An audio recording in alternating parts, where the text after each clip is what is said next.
Hi friends, Jagannath. இன்றைக்கி என்ன பார்க்க போகிறோன்னா, இந்த மாதிரி ஒரு வெள்ளை பை வாங்கிட்டேன்னு தெரியாமல் வீட்டில் வைறாங்க ஃப்ரெண்ட்ஸ். ஏன் வெள்ளை பை வாங்கினேன்? வெள்ளை பை கொஞ்சம் பார்க்குறதுக்கு நல்லா இருக்குது, திக்னஸ் கொஞ்சம் நல்லா கூட இருக்குது. ஏதோ ஒரு வேலைக்கு, எலக்ட்ரிஷியன் வேலைக்கான சரி, கொத்தனார் வேலைக்கான சரி, நல்லாயிருக்கும். என்ன இந்த சைலன்சர் உரசு இப்படி கருப்பாயிருது, கீழே இது வச்சானா அப்படியே கண்ணு கரையாண்டு ஆயிடுது.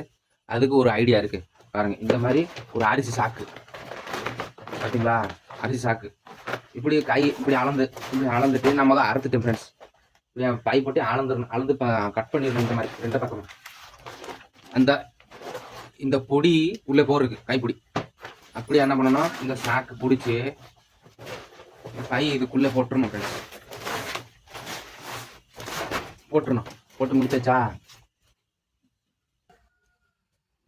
இப்படி போட்டு வச்சு ஒரு சாக்கு நீங்கள் வெளி பக்கம் வச்சா வைக்கலாம். நான் திரி போட்டேன்.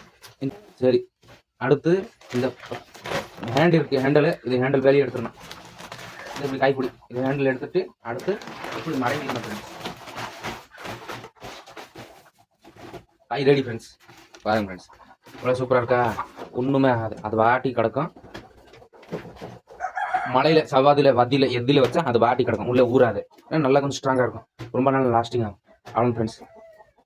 வீடியோ நல்லா இருந்தால் லைக் பண்ணுங்கள், ஷேர் பண்ணுங்கள், மறக்காமல் சப்ஸ்கிரைப் பண்ணி போங்க ஃப்ரெண்ட்ஸ்.